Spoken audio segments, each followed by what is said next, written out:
Un moment d'histoire du sport français, un instant de mémoire collective, un souffle épique et suspendu, des frissons, une émotion, un désir dans 60 minutes et quelques instants supplémentaires de grâce. La légende Nikola Karabatic va tirer sa révérence en club. 20 années pavées d'or et de triomphe. Une dernière danse en rouge et bleu avant des rêves olympiques. Mais l'autre enjeu reste évidemment le titre de champion de France du Paris Saint-Germain face à Aix-en-Provence. La quête d'un 11e sacre, le 10e consécutif, pour que la soirée soit à la hauteur de ce joueur exceptionnel. 2023-2024, 13 réalisations lors des 18e, 19e et avant-dernière journée. C'est fou, ce sont des chiffres étourdissants. La superbe lucarne, très belle entrée en matière, galvanisée. Diogo Borges da Silva pour ce match si particulier avec le demi-tour contact et Luka Karabatic qui fait des dégâts au cœur de la défense aixoise. Et l'entrée donc en jeu du numéro 44, et il y en a un petit peu partout sur le terrain, des 44, Nikola Karabatic. Chacune des décisions. Alors ce n'est pas le seul, hein, avec Tarafeta qui interroge du regard cette Bounoira. Oh là là, oh là là. Mystifié à nouveau. Transparent sur les petits pas, les petits appuis de Luc Steins. Regardez, oh là, externe, interne. Rupture des ligaments croisés, opéré, indisponible jusqu'à la fin de la saison, bien évidemment. Et qui va partir en laissant un goût d'inachevé, vraisemblablement.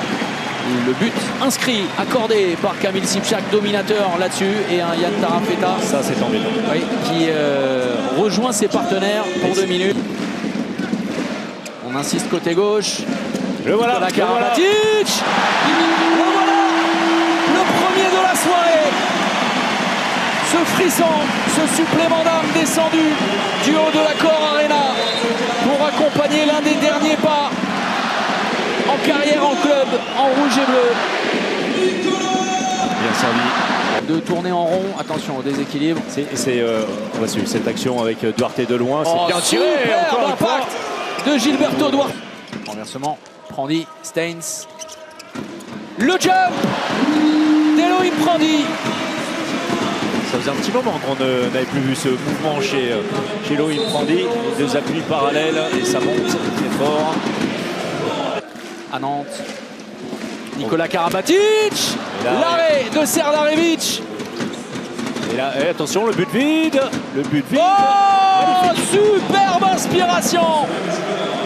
Ah oui, celui-là, il est parfait. Remarquable Denis Serdarevic. Fantastique.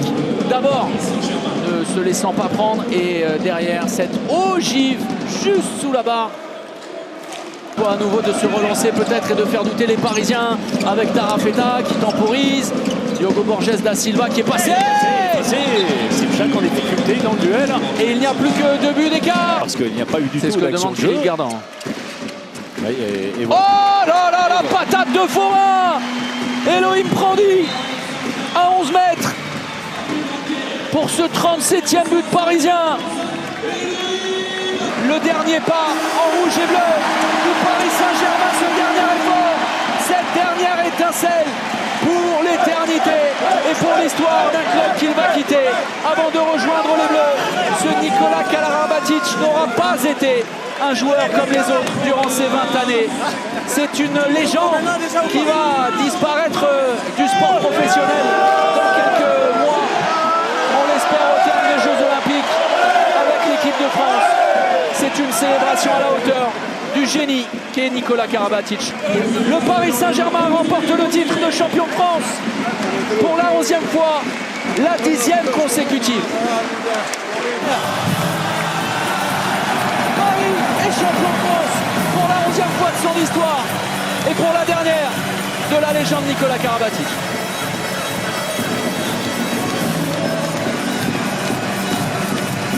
C'est vraiment un mix d'émotions, je me sens un peu vidé là.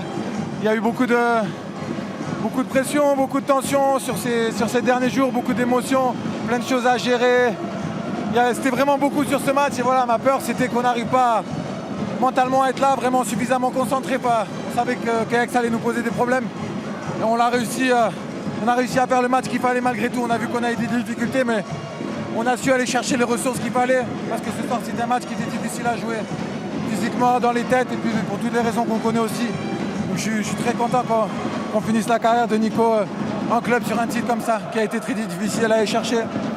Et qu'on puisse lui rendre l'hommage qu'il mérite dans la bonne humeur et dans la joie, parce que voilà, malheureusement là, la peur c'était qu'on finisse en perdant le titre et la fête aurait été moins belle. Donc là, félicitations à toute l'équipe, à tout le club, à tous nos supporters, tous les gens qui nous soutiennent au quotidien, qui nous ont poussés tout au long de l'année, même si ça a été difficile par moments. Je suis fier de cette équipe et de tout ce qu'on a donné cette année malgré l'adversité.